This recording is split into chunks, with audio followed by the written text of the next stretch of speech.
people! Tudo bem com vocês? E hoje a gente tá aqui para mais um episódio de Lendo e Reagindo Anne de Green Gables. Sejam bem-vindos. Se você é novo no canal, confere aqui na descrição do vídeo o link pro primeiro episódio, né? Lendo o primeiro capítulo de Anne de Green Gables. E hoje nós vamos ler o capítulo 30. Ok? Antes da gente começar a ler, quero dar os recadinhos, né?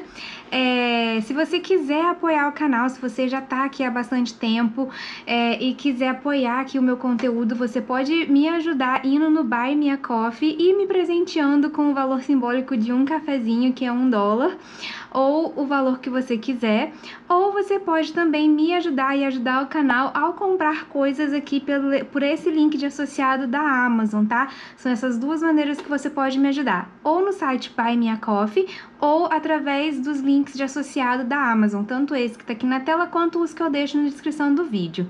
São esses os recadinhos, muito obrigada aí pra quem puder apoiar o canal, isso me ajuda muito, muito mesmo, tá? E vamos lá, vamos pro capítulo 30, né? Quem é novo aqui, volta lá, assiste o capítulo 1, 2, 3, 4 até o 29, pra você não ficar perdido aqui na história, né? A gente já tá quase aqui acabando o livro. Então vamos lá, o nome do capítulo de hoje é A Classe da Queens é Organizada. Marilla botou seu tricô no colo e se recostou na cadeira. Seus olhos estavam cansados e ela pensou vagamente que deveria trocar de óculos na próxima vez que fosse ao centro da cidade, pois ultimamente andava com os olhos frequentemente cansados. Já estava quase escuro, pois o pleno crepúsculo de novembro caíra sobre Green Gables, e a única luz na cozinha vinha das bruxuleantes chamas vermelhas do forno. Anne estava sentada à moda dos turcos no tapete da lareira, contemplando o alegre brilho onde a luz do sol de 100 verões era destilada da pilha de lenha de Bordeaux. Então vamos ver aqui essa nota de rodapé, o número 61. Como ela estava sentada à moda dos turcos, né? Então como que é isso? Ó, sentada no chão com os joelhos afastados e os tornozelos cruzados. Eu acho que é com a perna cruzada, né? Tipo assim. Enfim, vamos lá. Aí aqui, né? Era lenha de Bordeaux.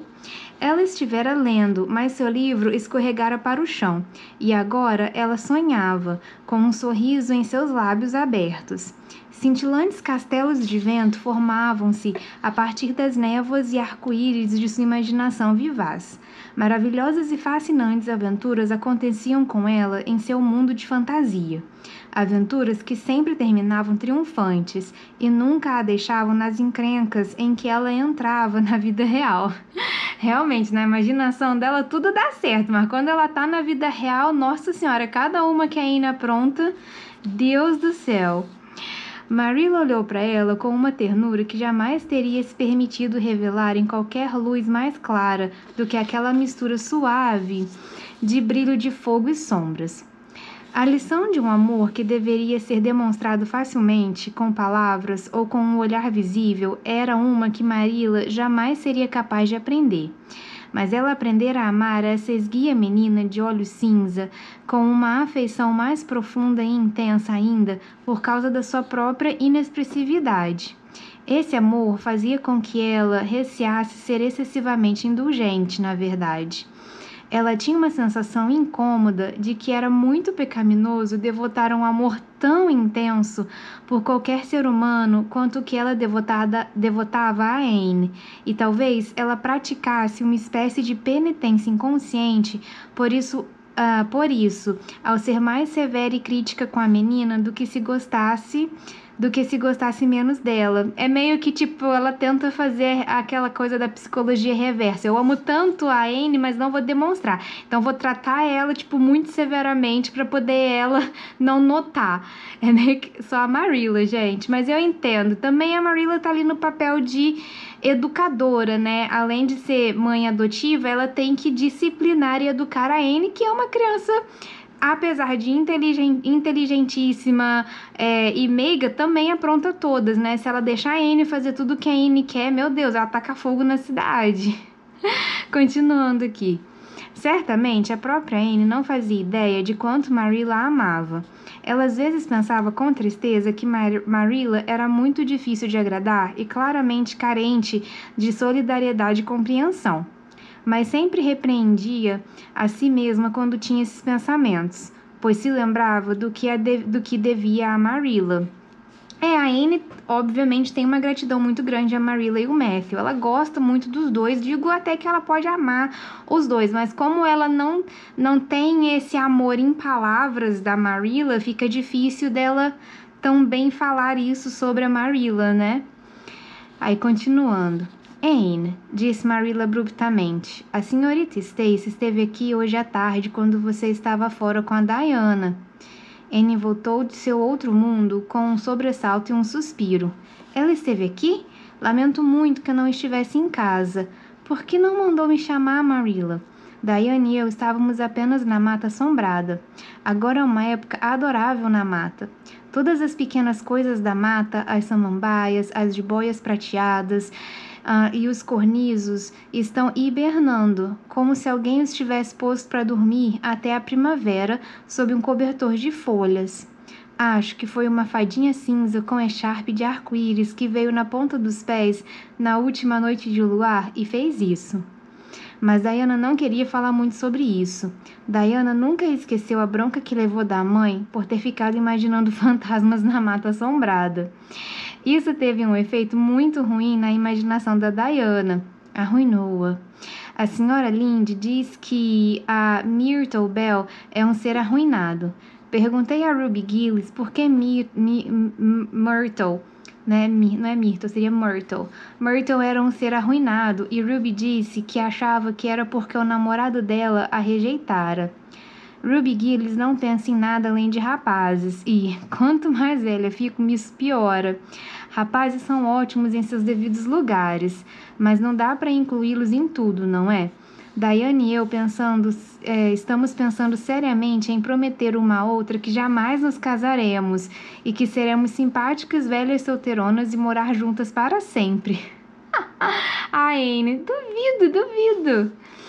Diana ainda não se decidiu, pois acha que talvez seria mais nobre se casar com um rapaz bonito, rebelde e infame e mudá-lo para melhor. Ai, meu Deus do céu. A síndrome de eu posso mudá-lo, sim, eu posso, acredita. Nunca dá certo, né? Diane e eu agora falamos muito sobre assuntos sérios, sabe? Sentimos que estamos tão mais velhas do que éramos que não é bom tom ficar falando de assuntos infantis. Ter quase 14 anos é algo muito solene, Marilla. A senhorita Stacy levou todas as garotas que já estão adolescentes para o riacho na quarta-feira passada e conversou conosco sobre isso. Ela disse que deveríamos ter muito cuidado com os hábitos e os ideais que adotaríamos na nossa adolescência, pois quando chegarmos aos 20 anos, nossos caráteres já estarão formados e a fundação de toda a nossa vida futura assentada. E disse que, se a fundação não for sólida, não conseguiremos construir nada de realmente valioso sobre ela.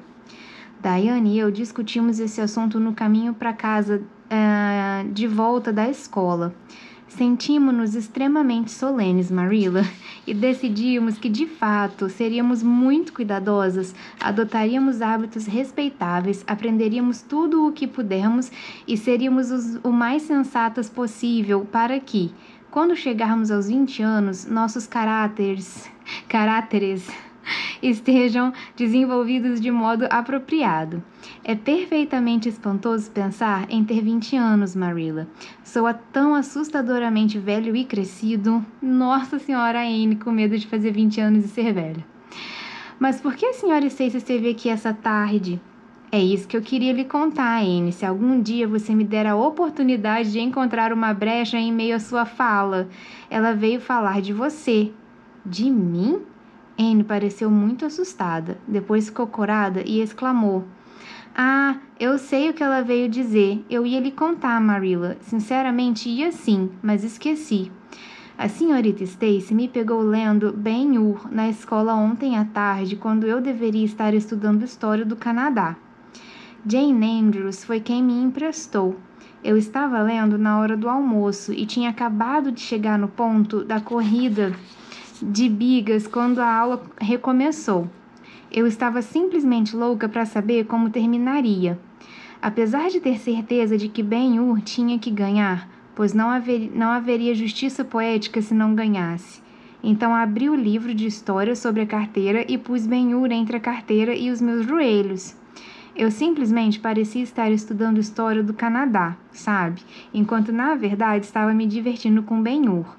Fiquei tão interessada no livro que não reparei que a senhora Stacy estava se aproximando, até que de repente, simplesmente ergui a cabeça e lá estava ela me olhando com um intenso olhar de reprimenda.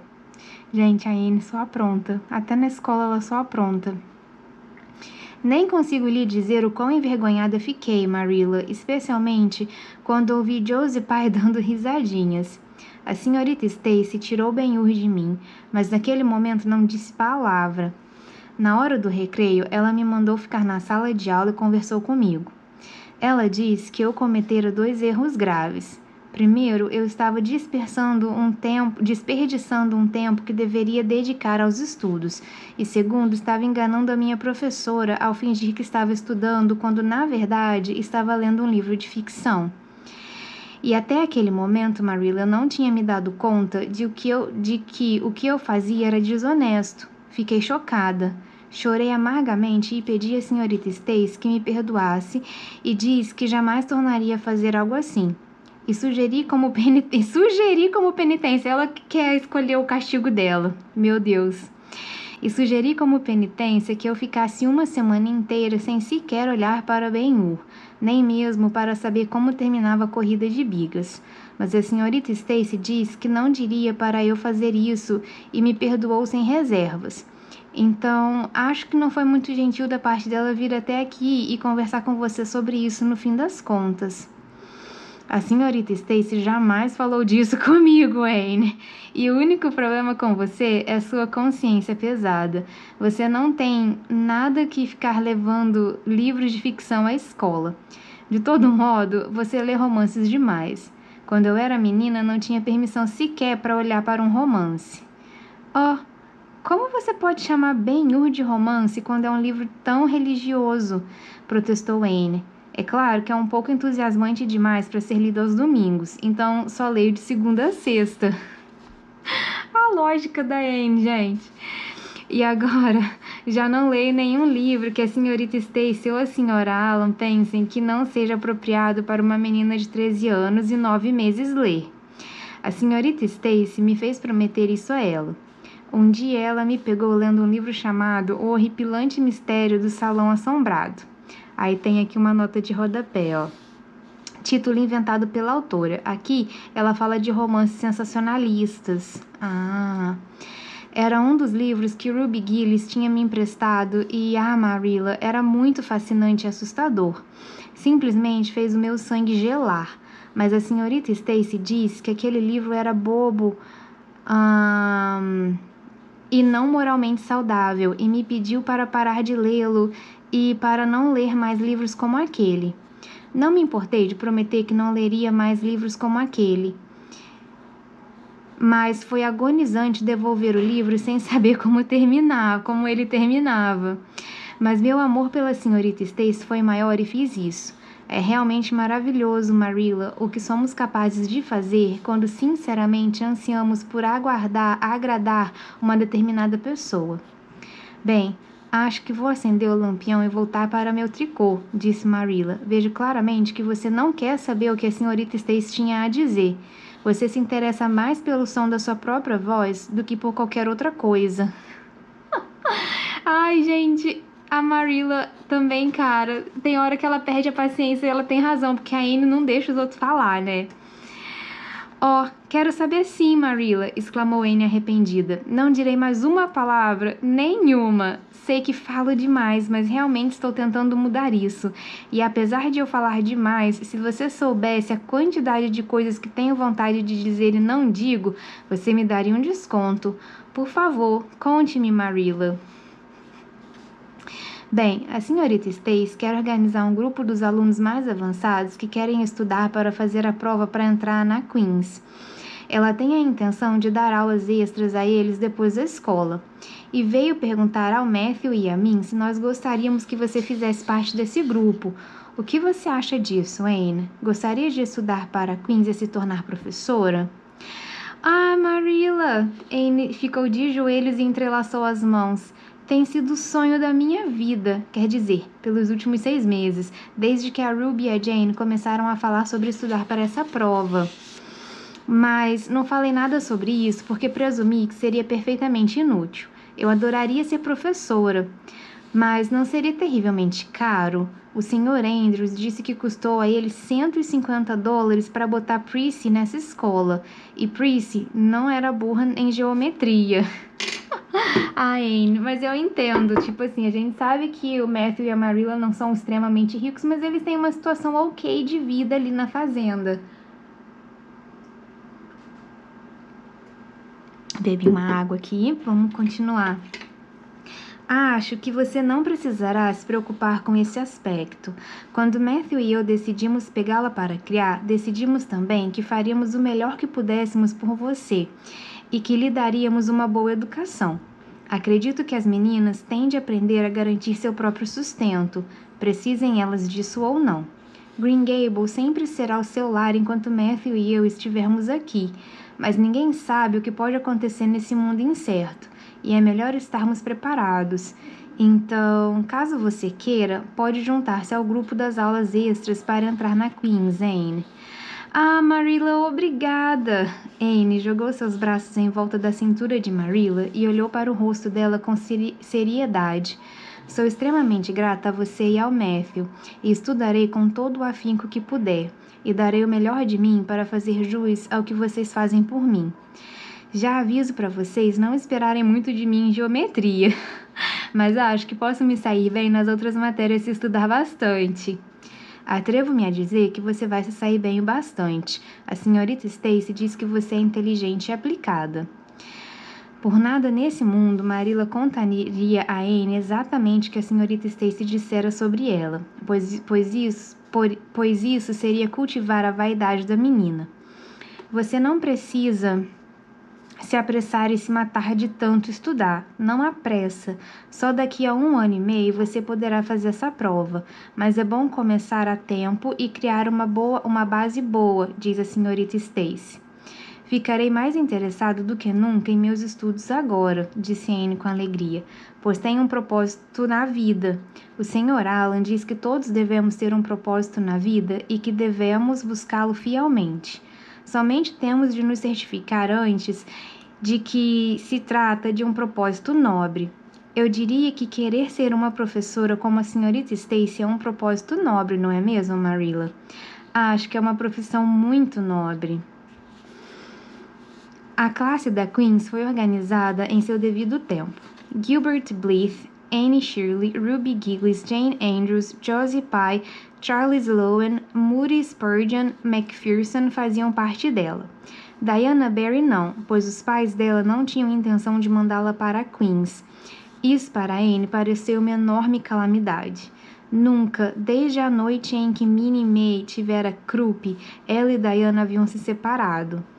No fim de tarde, em que a classe da Queens ficou na escola pela primeira vez para ter aulas adicionais e Anne viu Diana sair lentamente com os outros para voltar para casa sozinha ao longo da Trilha das Bétulas e do Vale das Violetas, tudo o que pôde fazer foi permanecer em sua carteira e impedir a si mesma de sair correndo impulsivamente atrás da melhor amiga. Gente, é um drama, né? Como se elas não fossem se ver todos os dias na escola e também poder visitar uma outra porque elas moram perto. Mas é um drama que a Anne faz. Um nó se formou em sua garganta e ela rapidamente se escondeu atrás das páginas de sua gramática de latim para ocultar as lágrimas em seus olhos. Por nada nesse mundo Anne permitiria que Gilbert Blythe ou Josie Pye vissem aquelas lágrimas.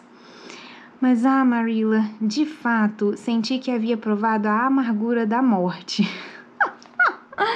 O drama, olha o drama. Senti que havia provado a amargura da morte, como disse o Sr. Alan em seu sermão no último domingo, quando via Diana sair sozinha. Disse ela com pesar naquela noite.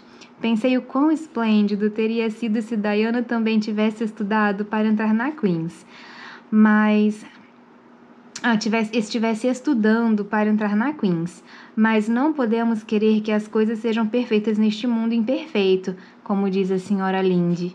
A senhora Lynde, às vezes, não é uma pessoa exatamente consoladora, mas não há dúvidas de que diz várias coisas que são muito verdadeiras. E acho que as aulas para a Queen's serão extremamente interessantes. Jane e Ruby vão só estudar para se tornar professoras. Esse é o auge da ambição delas. Ruby diz que vai só lecionar por 2 anos depois que se formar e que depois tem a intenção de se casar. Jane diz que decidirá toda a vida a lecionar, Jane diz que dedicará toda a vida a lecionar e que jamais se casará, pois ganha-se um salário sendo professora, mas o marido não lhe paga nada e reclama com você se você pede uma parte do dinheiro dos ovos e da manteiga. Presumo que Jane fale por ter vivido essa experiência dolorosa, pois a senhora Lynde diz que o pai dela é um perfeito velho ranzinza e mais avarento do que ninguém. Josie Pye diz que só vai frequentar a escola normal para adquirir educação, pois não precisará trabalhar para se sustentar. Ela diz que é claro que isso é diferente no caso de órfãos que vivem da caridade dos outros. Eles sim têm que batalhar para se sustentar. O Moody Spurgeon diz que vai se tornar pastor. A senhora Lynde diz que ele não poderia ser outra coisa para poder fazer jus ao nome que lhes deram. Espero que não seja maldade minha, Marilla, mas de fato a ideia do Moody Spurgeon se tornar pastor me faz rir. Ele é um menino de aparência muito curiosa, com aquele enorme rosto gordo, seus pequenos olhos azuis e suas orelhas de abano. Mas talvez ele tenha uma aparência mais de intelectual quando crescer. Charlie Sloane diz que vai entrar para a política e se tornará um membro do parlamento, mas a senhora Lynde diz que ele nunca terá sucesso com isso, pois todos os membros da família Sloane são pessoas honestas e que hoje em dia só os bandidos entram para a política. Gente, mas isso daqui é de 1800 e tanto. Ah, não, é 1800 tanto ou 1912? Eu acho que é 1912. Gente, tem mais de 100 anos isso daqui e já se falavam de que todos os políticos eram corruptos. Então, tipo assim, é desde sempre isso, em mais de um país, em todos os países. Meu Deus do céu. E a esperança das coisas melhorarem, né? Indo por água abaixo, mas enfim, vamos voltar para a leitura que é melhor que a gente faz. E o Gilbert Blythe, o que ele quer? Indagou Marilla, vendo que Anne estava abrindo seu livro de texto de latim. Por acaso, não sei qual é a ambição do Gilbert Blythe na vida, se é que ele tem uma, disse Anne com escárnio. Agora, a rivalidade entre Gilbert e Anne era declarada. Anteriormente, a rivalidade era bastante unilateral, mas não havia mais dúvida de que Gilbert estava tão determinado a ser o primeiro aluno da classe quanto Anne. Ele era um rival páreo à determinação dela. Os outros alunos da turma tacitamente reconheciam a superioridade deles e jamais sequer sonhavam em competir com os dois. Desde o dia no lago em que ela se recusara a ouvir o pedido de perdão dele, Gilbert, salvo a já mencionada rivalidade determinada, não demonstrara sequer reconhecer a existência de Anne Shirley. Claro, né? Ele ficou com muita raiva porque ele salvou ela aquele dia da ponte lá e ela ainda ingrata continuou com raiva dele, não aceitou o pedido de desculpa dele. Enfim. Mas isso daqui tá parecendo haters to lovers, né? Histórias, tipo assim, eles vão se odiar até eles começarem a gostar um do outro. Já tô até vendo onde isso vai dar nos próximos livros. Ele conversava e fazia piada com as outras meninas. Trocava livros e charadas com elas. Discutia as lições e os planos. E, às vezes, caminhava de volta para casa do encontro de oração ou do clube de oratória acompanhado de alguma delas, mas Anne Shirley simplesmente era ignorada por ele, e Anne descobriu que não é agradável ser ignorada, e foi em vão que ela disse consigo mesma, jogando a cabeça para o lado, que não se importava. No fundo de seu pequeno e caprichoso coração feminino, ela sabia que de fato se importava e que, se aquela oportunidade do Lago das Águas Cintilantes surgisse outra vez, ela responderia de modo muito diferente. De uma vez só, aparentemente, e para a secreta consternação dela, ela descobriu que o antigo ressentimento que ela nutria por ele se esvaíra. Se esvaíra logo quando ela mais precisava de do seu poder apoiador. Foi em vão que ela recapitulou cada incidente e emoção daquela ocasião memorável e tentou sentir a velha e satisfatória raiva. Aquele dia no lago brilhava a última centelha espasmódica dessa raiva. Anne deu-se conta de que havia perdoado e esquecido sem saber, mas era tarde demais. Mas pelo menos nunca Gilbert ou qualquer outra pessoa, nem mesmo Diana, suspeitaria o quanto ela lamentava e como ela desejava não ter sido tão orgulhosa e horrenda daquele jeito. A Marilla já notou. Provavelmente a professora sabe também. Os adultos já devem ter notado que a Anne está arrependida de ficar de briguinha com o Gilbert, né? Ela decidiu ocultar suas emoções no mais profundo oblívio e pode-se afirmar aqui e agora que fez isso e fez tão bem que Gilbert, que talvez não fosse tão indiferente quanto aparentava ser, não pôde se consolar com qualquer crença de que Anne sentia seu retaliativo desdém. O único mísero consolo que ele tinha era de que ela esnobava Charles Sloane sem piedade, continuamente sem razão. No mais, o inverno passou com uma rodada agradável de deveres e estudos. Para Anne, os dias passaram rápido, como se fossem contas douradas caindo do colar do ano. Ela estava feliz, ávida, interessada. Havia lições a serem aprendidas e honrarias a serem conquistadas. Encantadores livros para ler. Novas músicas para serem ensaiadas para o coral da escola municipal. Agradáveis tardes de sábado na casa paroquial com a senhora Allan. Depois, quase antes de que Anne se desse conta, a primavera retornara a Green Gables e todo o mundo brotava mais uma vez. Então, os estudos começaram a ficar um pouquinho cansativos. A classe da Queen's, que ficava na escola enquanto os outros corriam por trilhas verdes, atalhos na mata frondosa e bifurcações nos bosques, olhava com tristeza para fora das janelas e descobria que os verbos latinos e os exercícios de francês tinham de algum modo perdido a graça que tinham nos frios meses de inverno. Até mesmo Anne e Gilbert começaram a ficar para trás nos estudos e ficaram mais indiferentes. Professora e alunos ficaram igualmente contentes quando o ano letivo acabou e eles tinham felizes dias de férias pela frente. Vocês fizeram um bom trabalho nesse último ano, disse a eles a senhorita Stacy no último dia de aula, e merecem boas e alegres férias. Desfrutem ao máximo do mundo exterior e estoquem uma boa quantidade de saúde, vitalidade e ambição para acompanhar vocês ao longo do próximo ano letivo. Vai ser bem difícil, sabem, o último ano antes da prova. Você vai voltar a nos dar aula no ano que vem, senhorita Stacy? Perguntou Josie Pye. Josie Pye jamais hesitava em fazer perguntas. Nessa ocasião, o resto da turma se sentiu grato por ela. Nenhum deles teria se atrevido a perguntar isso para a senhora Stacy, mas todos queriam, pois havia boatos alarmantes correndo soltos pela escola, fazia algum tempo, de que a senhorita Stacy não voltaria a dar aulas no próximo ano letivo, pois haviam oferecido a ela emprego na escola primária do distrito em que ela morava, e que ela tinha a intenção de aceitar a vaga. A classe da Queen's ouviu com um suspense ofegante a resposta dela. Sim, acho que vou, disse a senhorita Stacy. Pensei em ir dar aula em outra escola, mas decidi voltar para Avonlea. Para falar a verdade, passei a sentir tanto interesse por meus alunos daqui que descobri que não seria capaz de abandoná-los. Então, vou ficar e terminar os estudos com vocês. Eva, disse Moody Spurgeon. Ele jamais se deixara levar tanto assim por suas emoções e ficou corado de modo incômodo por uma semana sempre que pensava nisso.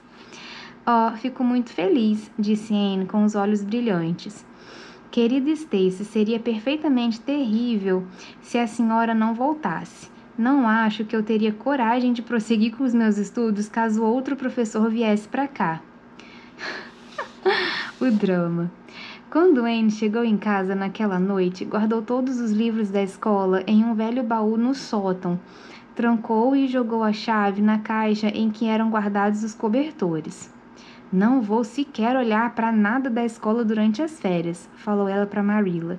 Estudei nesse semestre o máximo que pude e dediquei-me à geometria até que eu tivesse decorado cada proposição naquele primeiro livro, até mesmo quando as letras mudam. Simplesmente estou cansada de tudo o que é sensato e vou deixar minha imaginação correr solta durante o verão. Ah, e não precisa ficar alarmada, Marilla. Vou deixá-la correr solta dentro de certos limites razoáveis. Mas quero me divertir bastante nesse verão, pois talvez seja o último verão em que ainda serei menina. A senhora Lynde diz que, se eu continuar espichando no ano que vem, como espichei esse ano, vou ter que passar a vestir saias mais longas. Ela diz que agora eu sou toda pernas e olhos. Tadinha, gente, a senhora Lynde também. E quando eu vestir saias mais longas, vou sentir que tenho de fazer jus a elas e ser muito decorosa. E então receio que não será de bom tom que eu acredite em fadas, então vou acreditar nelas com todo o meu coração nesse verão. Acho que vamos ter férias extremamente felizes. Ruby Gillis vai fazer uma festa de aniversário em breve, e tem o piquenique da escola dominical e o concerto dos missionários no mês que vem. E o Sr. Barry diz que qualquer fim de tarde desses vai levar Diane e a mim ao Hotel White Sands para almoçarmos. Lá eles almoçam à noitinha, sabe? A Jane Andrews esteve lá uma vez no verão passado e diz que foi deslumbrante ver as luzes elétricas e as flores e todas as comensais com vestidos muito bonitos. Jane disse que foi o primeiro vislumbre que ela teve da alta roda e que jamais se esquecerá disso até que morra. A senhora Lynde veio fazer uma visita na tarde seguinte para descobrir por que Marilla faltara à reunião da Associação de Caridade na quinta-feira. Quando Marilla faltava às reuniões da Associação de Caridade, as pessoas sabiam que havia algo errado em Green Gables. Matthew se sentiu mal do coração na quinta, explicou Marilla, e eu não quis deixá-lo aqui sozinho. Oh, sim, ele agora já melhorou, mas anda se sentindo mal com mais frequência do que o de costume, e estou nervosa por ele. O médico diz que ele tem de tomar cuidado e evitar emoções fortes. Isso até que é fácil, pois Matthew não anda por aí atrás de emoções fortes, e nunca andou. Mas ele também não deve fazer trabalhos pesados, e é mais fácil dizer a Matthew para parar de respirar do que de trabalhar. Entre e deixe suas coisas aqui, Rachel. Vai ficar para o chá? Visto que você está sendo tão insistente, talvez eu fique para o chá, disse a senhora Rachel, que não tinha a intenção de fazer alguma outra coisa. A senhora Rachel e Marilla estavam confortavelmente sentadas na sala de estar enquanto Anne preparava o chá e fazia pãezinhos quentes que eram leves e brancos o bastante para desafiar até mesmo as críticas da senhora Rachel. Aí aqui eu vou ver a nota de rodapé, ó. Historicamente, a farinha branca era muito rara e valorizada e consumida apenas pelas elites, mas não era uma farinha verdadeiramente branca, pois os moinhos de pedra não conseguiam separar o miolo das outras partes do trigo, gerando no máximo uma farinha bege depois de peneirada. A partir de 1880, com a invenção dos moinhos de ferro, aço e porcelana, tornou-se possível separar o germe e o farelo, marrons, do miolo branco, do trigo, o que rendia uma farinha verdadeiramente branca e de validade muito maior, apesar de muito menos nutritiva do que a farinha integral. Então é por isso que o pão tinha que ser branco, para poder mostrar que tinha uma farinha bem refinada ali, né? Devo dizer que Anne provou ser uma menina bem esperta, admitiu a senhora Rachel enquanto Marilla acompanhava até o final da trilha no pôr do sol. Ela deve ser de grande ajuda para você. Pois é mesmo, disse Marilla. E agora ela é mais séria e responsável. Eu costumava ter medo de que ela jamais superasse seus modos disparatados. mas a superou, e agora eu não teria medo de confiar qualquer coisa a ela. Jamais pensei que ela acabaria tão bem assim naquela primeira vez em que estive aqui faz 3 anos, disse a senhora Rachel. Sinceramente, jamais me esquecerei daquele escândalo que ela deu. Quando voltei para casa naquela noite, disse ao Thomas: grave minhas palavras, Thomas. Marilla Cuthbert vai viver para amargar a decisão que tomou. Mas eu estava errada e fico muito contente por isso. Não sou do tipo de pessoa, Marilla, que jamais consegue admitir que cometeu um erro. Não, jamais fui assim. Graças a Deus, realmente cometi um erro ao julgar Anne.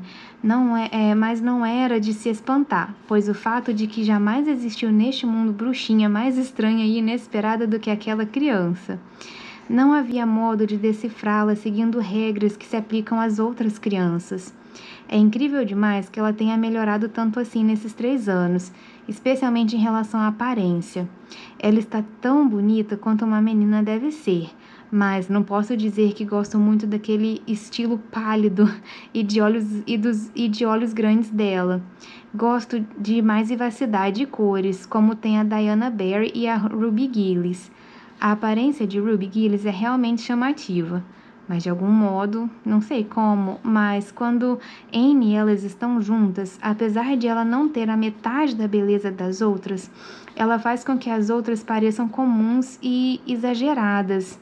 O fato é que se trata de algo como aqueles lírios brancos que ela chama de narcisos, que crescem ao lado daquelas peônias vermelhas e grandes.